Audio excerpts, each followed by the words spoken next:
She's like, ooh, nice spray. Let's see. They don't spray, they're good for you.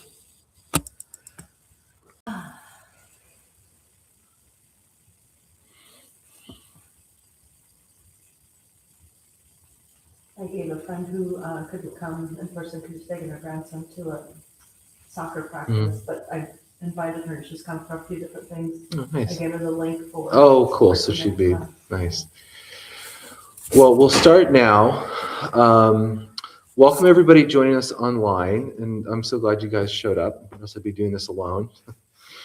So I'm just gonna, like I said, this is my first time doing this, so I've just wrote down some notes. So there's clarification on everything, but so Tonglen meditation is a Buddhist, Tibetan Buddhist, meditation. Some could compare it to metta, but but this process is much more intense.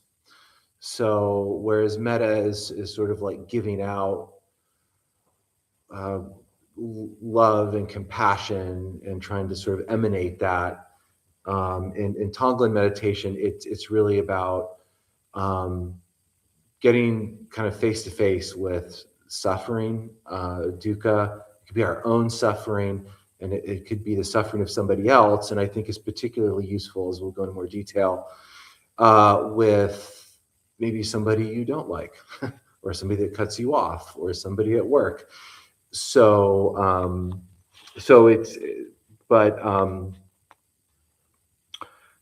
it's typically known as taking and sending.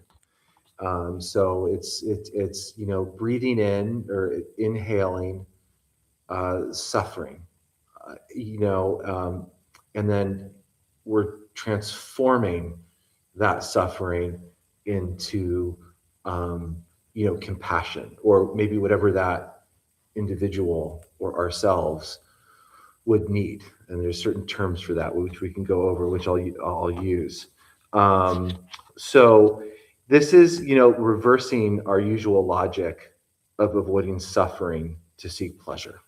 So I think a lot of times, it goes to the clinging and aversion. So we're going to cling to what we want, and we're going to try to avert what we don't want to deal with, and then, cling to whatever pleasure or whatever we want in between. And so, whereas this is more, we're confronting the suffering of ourselves, of others, and to be free. The thing I think about in Buddhism in general, I've said this probably many times before, is it's the freedom from, not the freedom to. That's the way I just think of this for myself. So we'll visualize taking in pain of others with every breath, and send out whatever will benefit them in the out breath. So in this process, we become liberated from our selfishness. And in this process, so we'll begin to feel love for ourselves and others, and we can begin to take care of ourselves and others. So it frees ourselves, from the self, from that part of us that can be so destructive to ourselves and others and harmful. So this can be a formal meditation practice like we're going to do tonight. So it can be, practiced if you're at home, wherever you're at, in the same way as you would sit in Zazen, where you just sit and focus on your breathing. This can be that style of practice for a period of time. You could follow these exact steps. And obviously, there's a lot of information. I think it's Pema Chodron, who I guess is really the name of the person for this. But if you're more interested in sort of taking something from this, that there's online, there's a lot of information as well. But so I think the other part of this is I like things I really latch onto are things that bring me back into the present moment, because I think for me that's, like when we're in the present moment with whatever's going on, I think generally we make better decisions about what we're going to, in terms of our reaction. It's like, well, maybe I shouldn't say that, or, and when we're not in that at all, I think it's just so easy to slip back. It's like, I always think like when, I have this tendency, like when I join a conversation with someone and then they're negative, I just negative, and it's like the ability. So part of that is like coming to places like here where you find people who are, a community of people who actually try not to do that. But it's just the ability to not attach to that negative conversation, to be a part of that. It's like, whether it's, engaging our anger, or maybe it's wanting to be a part of something so much that we're willing to sacrifice what we want our own values to be, our practices to be. But so whenever we see someone in pain, suffering, or processing issues with someone that is, causing or let's say causing, but we're reacting to, we can breathe in that person's pain, and then, process that, and then breathe out. And I think it's a thing that brings us into the present moment. It can be done just as a thought process, like, breathing in, if whatever it is, and then processing this way, but it can be done like kind of on the spot and bringing us back in the present moment. So I think it's got the dual nature. So with this, I think, for some, it's different for everybody, but I do think it's normal to feel resistance to breathing in suffering. It's a different way of looking at it.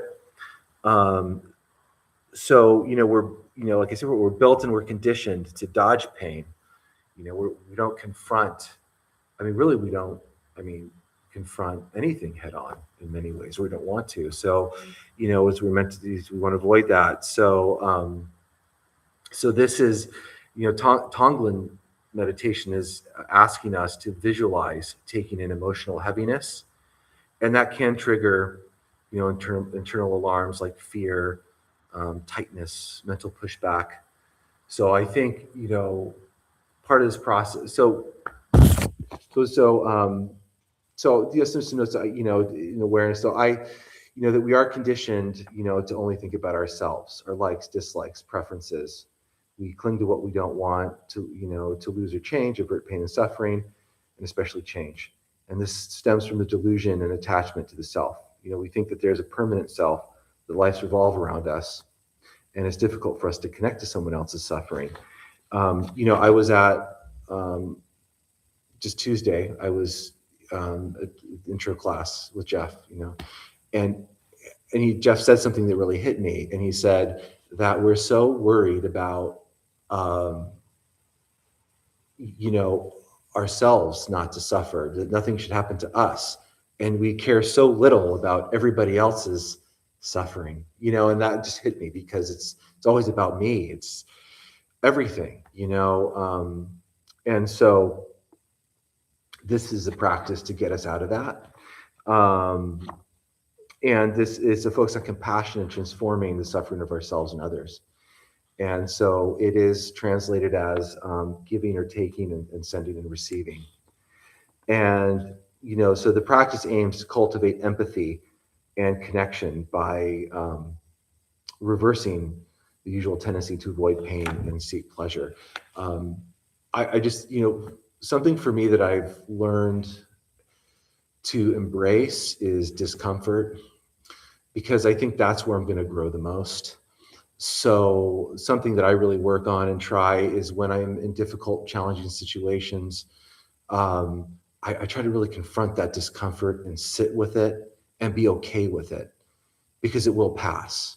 I find it very easy, surprisingly easy, to forget that everything is impermanent, not just the things that I like and don't want to lose, but even pain and suffering, and difficulties impermanent as well. And so, so in this, we are, engaging directly with suffering, breathing it in, exhaling relief. And so it's like sitting beside them in the dark and offering them your breath and presence. So it's this sense we're getting really close to that person to relate, or that situation. So some of the things, since we're just kind of doing this we'll do the full meditation. Just sort of go kind of share all of this as opposed to breaking it up. But so certain words I'm going to use to describe that, and it's different. Anybody that's kind of thinking about this is going to maybe think about it a different way, or to teach it in a different way. I know Meredith does something a little different, but it's all sort of the same thing. So there's terms like stuckness, confusion, heaviness, a fog, a thick smoke, a heavy mist. So just some of those aspects, and just it's like some sense of oppression. I don't. Sometimes I just feel sometimes like the sense of intense anxiety. I don't know really what it is, but it just like my breathing will constrict a little bit, or something like that. So so now there's going to be a couple of steps to this. So, and we'll walk us through this, but so I think initially we're going to just just breathe.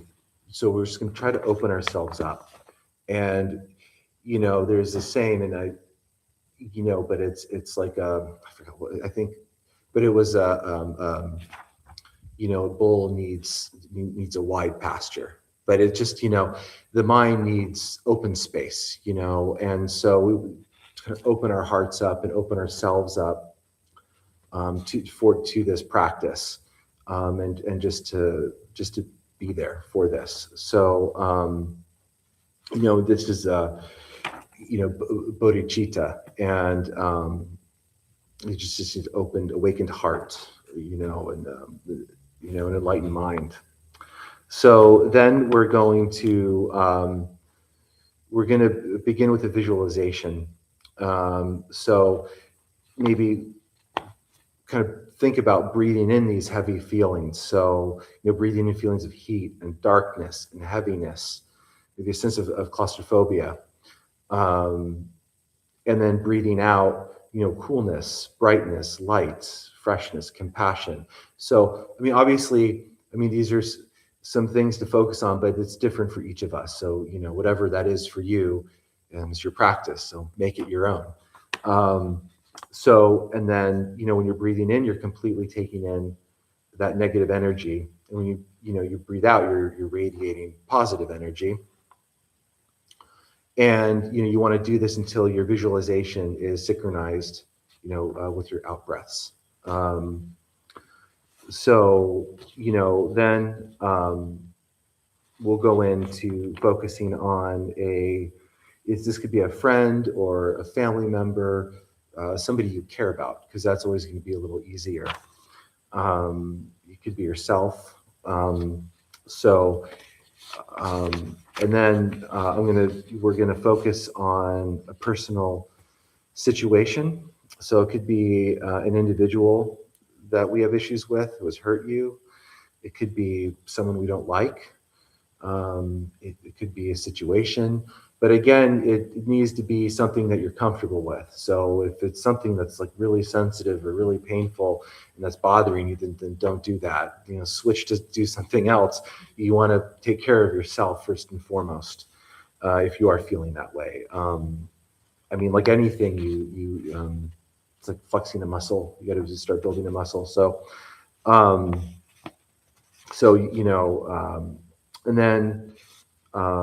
then we'll, expand that compassion to all beings. Now, it can be to all beings, or it could be, a specific. Let's say if there's some individual that you're specifically thinking about, then it's taking that the suffering that we're trying to transform, and then taking that to the world, expanding that compassion to everybody or all beings. So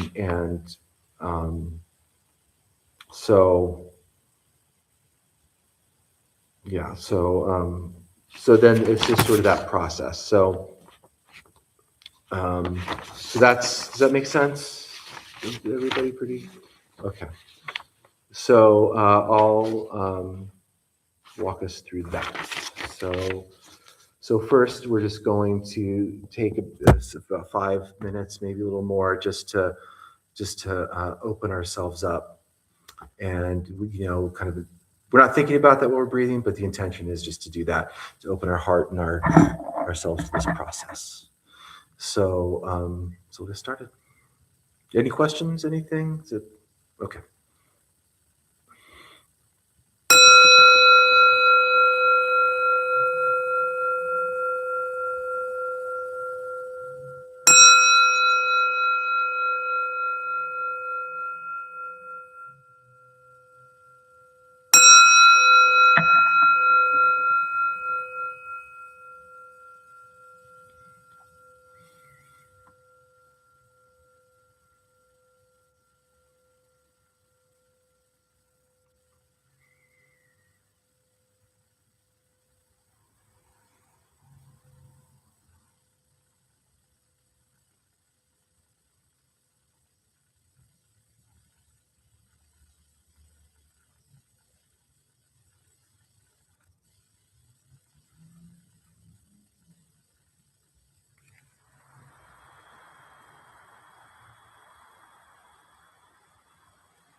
now begin to focus on a friend, a family member, someone you love, or yourself. Breathe in their suffering. Feel that heaviness.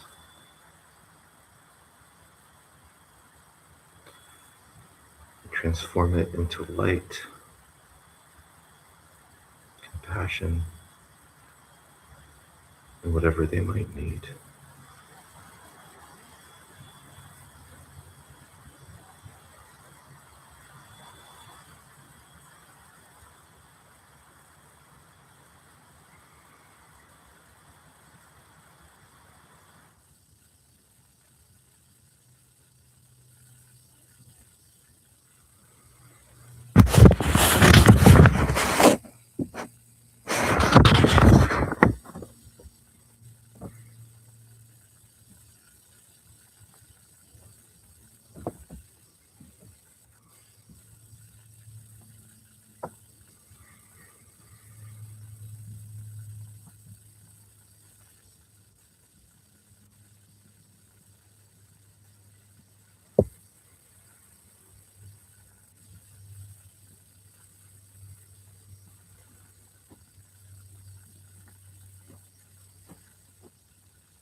Breathing in a heavy mist.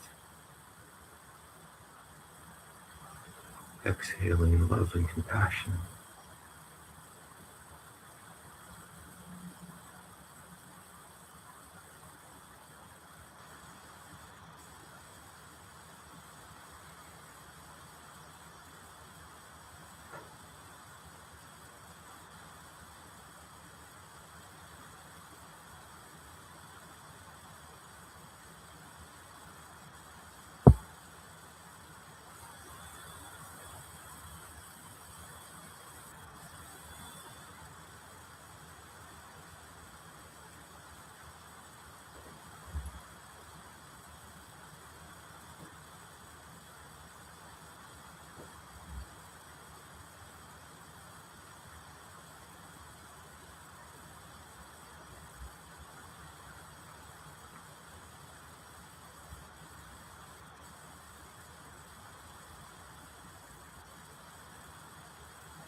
Feeling that heaviness on our breath in, and transforming that into light on our exhale.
We're now going to focus or visualize a personal situation,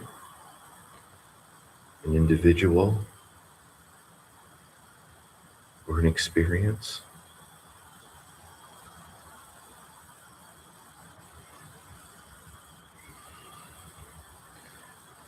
Visualize sitting next to this person or whatever you're thinking about, holding their hand, experiencing their suffering with them.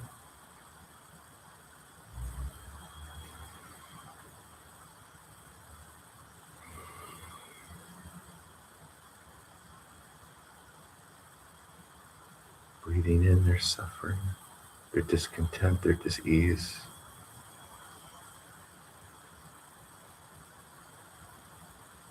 And breathing out what they might need to extinguish their suffering.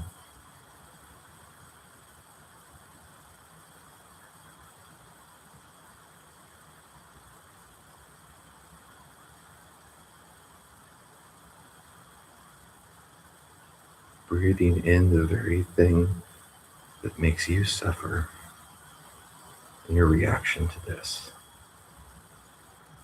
and transforming that to love and compassion for that person or situation or being.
We're now going to expand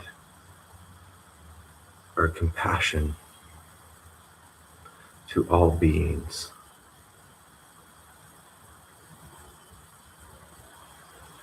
to the Dharma,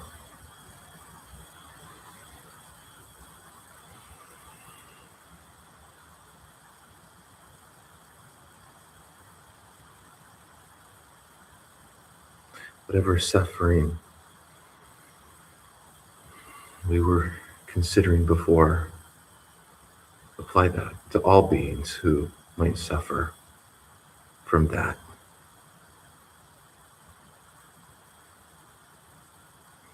Transforming that to light, love, and compassion for all who suffer.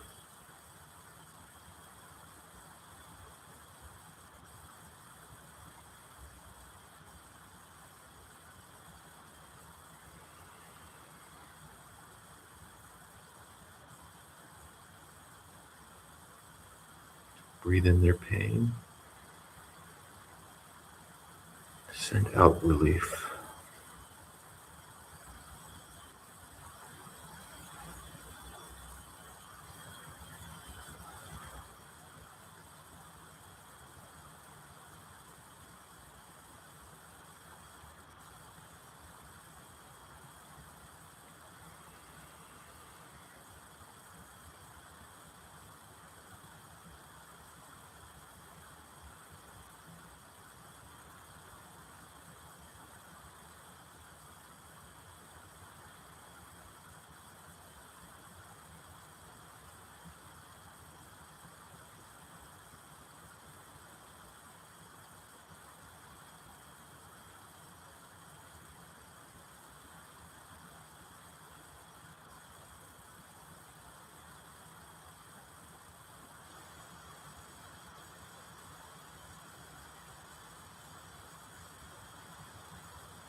To everyone feeling this pain, I see you.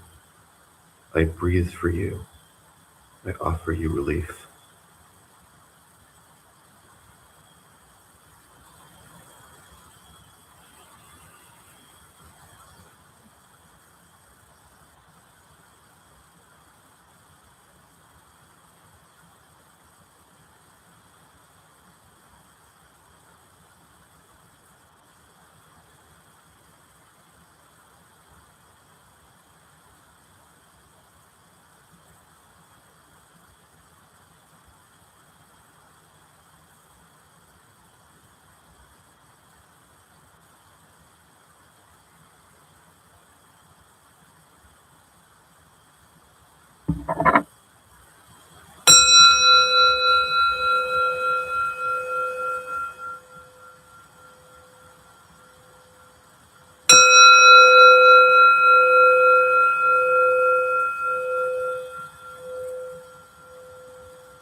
So, how did that feel? Any thoughts?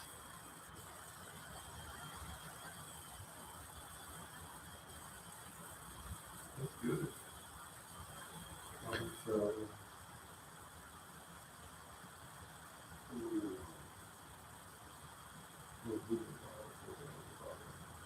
No, it's but yeah, just thinking about it was sort of get back to now. I had these different moments throughout. Some of the time I was right in there, visualizing people and situations in my life right now. But, the perfect for this. And mental, like sort of get really fast, sort of understanding and compassion onto it. Sort of maybe take the edge out of these couple of situations.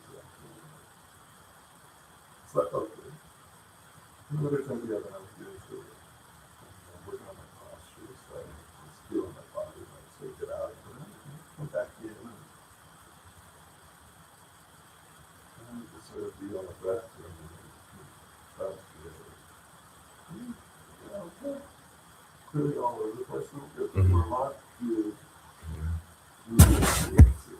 It wasn't just a big one, really one, but yeah, I like the inspiration of the food. I sort of noticed that the content in this sort of thing, or whether it's metal, it gives you something to think about in a sense, Yeah. like, so that you at least have something to focus on while you're trying to not to focus on anything. So like that, sort of diving in on my back, getting my body just sort of focusing on the family. Focusing on where I was doing tension in my body, trying to release that so that Yeah. it seemed like a lot more than 20 minutes, like talking about that. Yeah. Yeah. Yeah, it was good. Yeah. Just the idea of, I think the thing I mean, like I said, I mean, to me, it's like just things that bring me back into the moment. And one of them is like, what is that person going through? So, like, I'll ask myself questions and I'll be like, hey, wait a minute, like, what's going on here? Or, like, what are you bringing to the situation? What kind of conditions am I creating in this situation? And things like that help me as exercises to be in the moment. But one of them is, what is this? I don't know what this person's going through. If I'm in a conversation and somebody's saying something that's like, not very nice, I'd be like, well, I don't know. I don't know. I don't know what the person's experiencing. And I'm like, I'm free from that discussion. But yeah, I mean, and I also think it's natural to be distracted.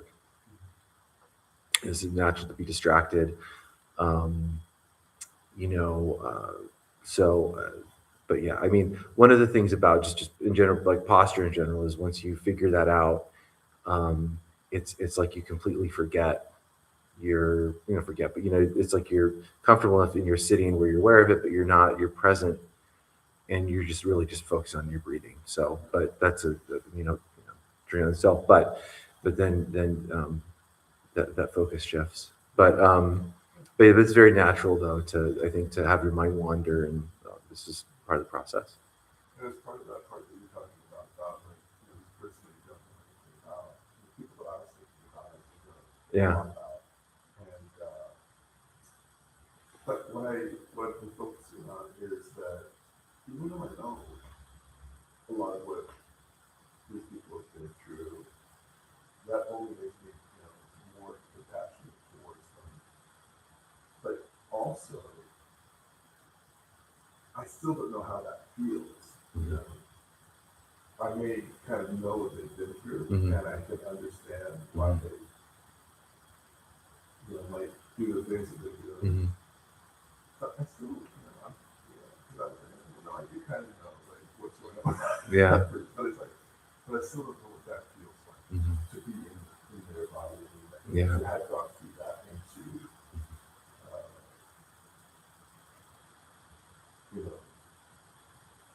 to really be able to feel what they're going through, even if you do know something about what they're Maybe it's not so much about, I mean, getting so much in terms of exactly what somebody's experiencing, like, because they're going to experience it a different way you would. I mean, I all have people doing. who, Even if you went through the exact same things and experiences, yeah, that experience internalized in the individual person is going to be different. exactly. But we can definitely relate to the, because we understand, the general idea that we, um, if we're reacting to sort of outside stimuli, the self, and if we're reacting to that, uh, it's going to be the three poisons, greed, anger, and ignorance. And so it's like separating, saying, okay, here's a feeling, and then I'm going to have that feeling, and I'm going to think something that maybe isn't nice or wholesome, but I'm not going to act on that thing. So we kind of understand that, at least in terms of trying to do that, where maybe somebody else doesn't, and we're able to be like, hey, like that person is suffering and they're doing hurtful things, and something's driving that, and that's their suffering, their thing. So it's like, I'm not gonna, by me hating that person, I'm not gonna make their suffering any worse. I'm only making my own worse.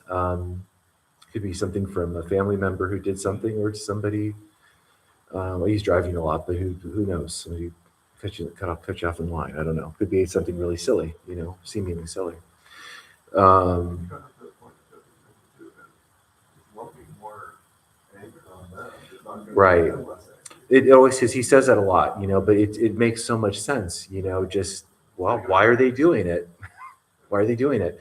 And again, it's like this. It's like I mean, I want to do this because I want the freedom from feeling that. And it's going to bother us. I truly believe that. I don't think it's not going to not bother us. It's just sitting through that feeling, because it's embracing discomfort, because like life is discomfort in so many ways. It's just embracing that. Did anybody, I mean, like, so, we opened up our selves to the process, and then, so, I mean, we focus on somebody that we love or care about, could be really anything. And then sort of shifting into somebody, who evokes more emotion, like more of those feelings that would, push us to react in a way that's not going to help us. But so I guess, did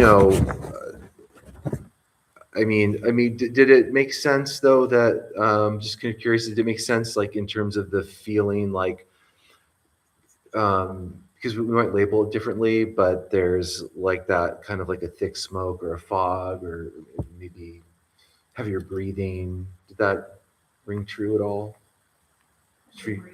Yeah. Yeah. Is it got deep? Because somebody you love is a little maybe easier.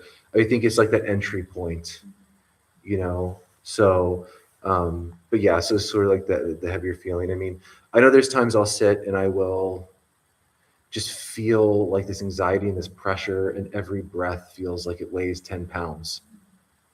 I don't know if you relate to that, but, and then I sit through that and then I'm finished. And then it's not about feeling any better, but I'm like, okay, I sat, what's next? It's not like, I'm like, oh, that's so nice. So it's not always going to be that way, but that's how I kind of connect that. So, and I think that idea too is important of like transforming, because I feel like it's not just thinking about, it's not, I'm just thinking that I should have compassion for someone. It's really like transforming that. I feel like in that transformation process, it's like maybe I kind of think of it as like freeing myself from that attachment to that resentment, anger, because it's also, it's also for us, as individuals, we suffer and we need to have compassion for ourselves, and so sort of doing that. But that transformation is really, I think, what maybe delineates this a bit different. It makes it more intense. Um, so, obviously, for sure, if there's anything, I'll just say this, I think there's like this, Tonglen can definitely extend infinitely.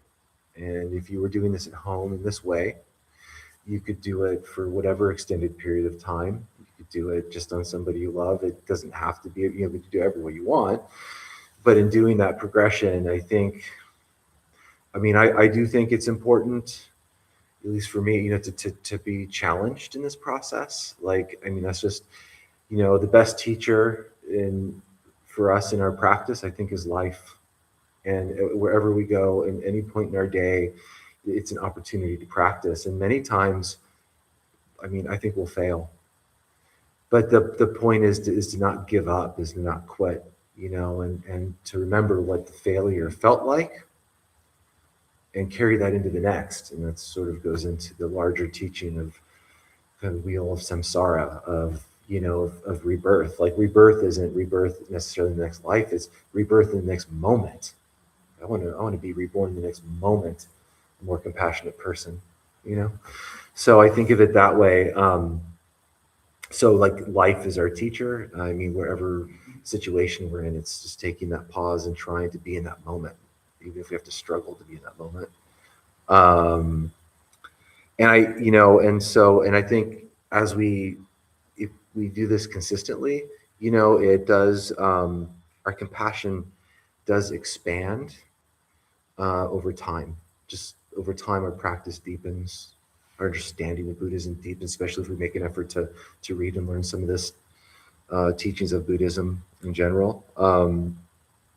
And so does our realization that, things are not as solid as we think. And it's just kind of a glimpse of emptiness in that there's nothing to these feelings, these resentments, this anger, this hate. There's nothing there. It's just everything we dump in it and assume it's there. So it's this practice of emptiness, of saying there is nothing there. It's a completely non-existent feeling that we've just created ourselves. Driving the past into the present, like the resentment, Yeah. like the bag of resentment. Yeah. Is heavy, and it's like, it hurts so good, and justification. Yeah. Like, it was really helpful when you said sit next to the person. I think you said something to that extent. Yeah, it's just, And yeah. that really like opened up my heart to sit next to the person Mhm. that I had a lot of struggles with for many, many years. And we've actually, And hold hands with that person. Yeah. yeah, yeah, it was my Yeah. mother. You know, and to have compassion, because we have had those difficult conversations. But I've asked her about her childhood, and her pain, Yeah. you know, and to just go back and revisit that, and just be present with that. Yeah. Because when I have that compassion, I can't be angry because she's had her suffering too. So Yeah. it's just like, and every time we've had those conversations, it's a little more healing, a little more healing. And it just doesn't bother me like it used to, you know. Yeah, it's just understanding, and it maybe opens the door for, sounds like, forgiveness. Um, I think that whole notion of going through those conversations and then having this awareness to when something triggers you or bothers you, recognizing it, and then as we recognize those things in the moment and change the way we react or the action that comes after it, it becomes easier and easier to then not be as triggered by those things and when those situations continue to arise. What I find. Yeah, I mean, I'm Yeah. not expecting her to change, but because I'm more aware, I can just pause or smile or even laugh when she says something that's like, oh, that's cute. Yeah. You know, like, Yeah. oh, it's not upsetting me. Like sometimes people will do stuff because, you know, it's entertaining to get a rise out of you, you know. And it's just like, To push your buttons. it's not gonna bother me, Yeah. you know, good. Well, it's also being there for someone in a different way too. I think it's being there in a way that doesn't involve something that we're getting something from, is really nice, and just being there for someone. Um, and then see, so I also see, yeah, and I think if you could, can you find in yourself that there, you can be there more for others, and even what used to be a really difficult situation. I'll close with this too. That, and I appreciate everybody being so willing to talk about this. It makes it so much nicer to benefit, from this. But it's also, I find, kind of like things like this can be kind of as a nice practice throughout the day, where if something is going on, it's almost as if whatever you're thinking about this person can be kind of created into like maybe anger, or it could be something unwholesome, something that would affect us in a negative way.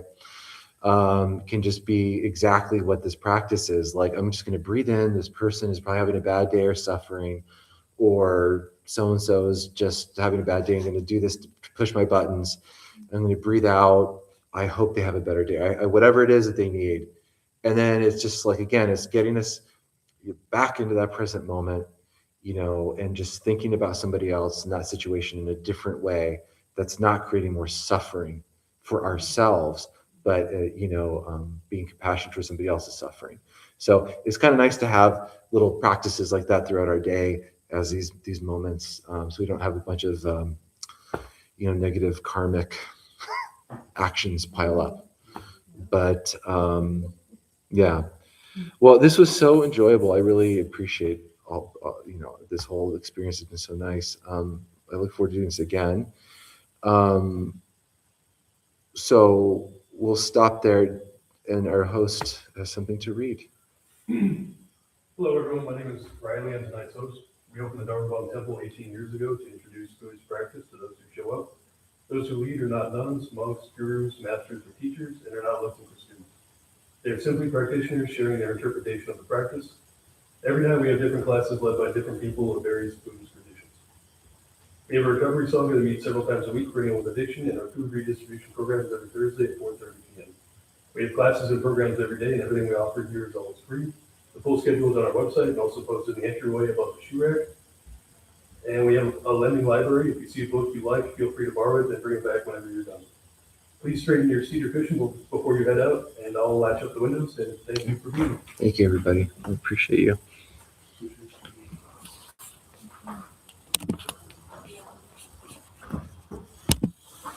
you.